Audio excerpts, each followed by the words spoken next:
थाणो आरिफ खान भरिसां कांभो जबल में ॻोठाणनि नायब नसल जे चीते खे बंदूक जा फायर करे मारे छॾियो।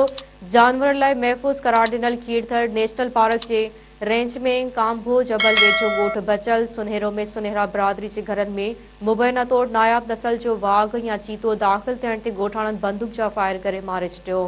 इतलाउनि मुताबिक़ दरगाह वेझो ॻोठ बचल सुनहेरो में राति जो वाघ बकरियुनि ते हमिलो कयो, पर ॻोठाणनि बकरियूं बचायूं। बाद में 10 खां 12 किलोमीटर मोटरसाइकिलनि ते पंधु करे वाघ खे गोलियुनि जो निशानो बणायो वियो, पर उन सॼी वारदात जी जंगली जीवत खाते जे बर वक़्त का बि ख़बर न पइजी सघे।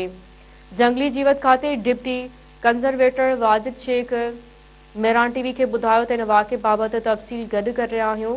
मक़ामी माण्हुनि जो चवणु आहे त अणलभ जानवर इलाइक़े में मारिया वञनि था। उन्हनि जो मुख्य सबबु माण्हुनि में जानवर बाबति ॼाण जी खोट आहे। ज़रीन जो चवणु आहे त मुंझमंद खां पोइ मुअल वाघ जो मण जंगली जीवत खाते पहिरें तेबिलियूं वठी छॾियो आहे। चयो थो वञे त फील्ड अमले जे इलाइक़े में मुतहरिक न थियण करे अहिड़ा वाक़िया थियनि था। उन खां अॻु बि वाघ या चीतो 1976 में खीरथर में मारियो वियो हो।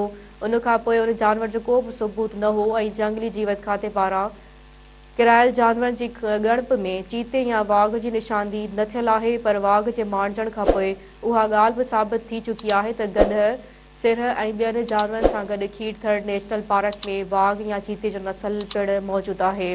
उन लाइ जंगली जीवत खातो जोगा क़दम खणे।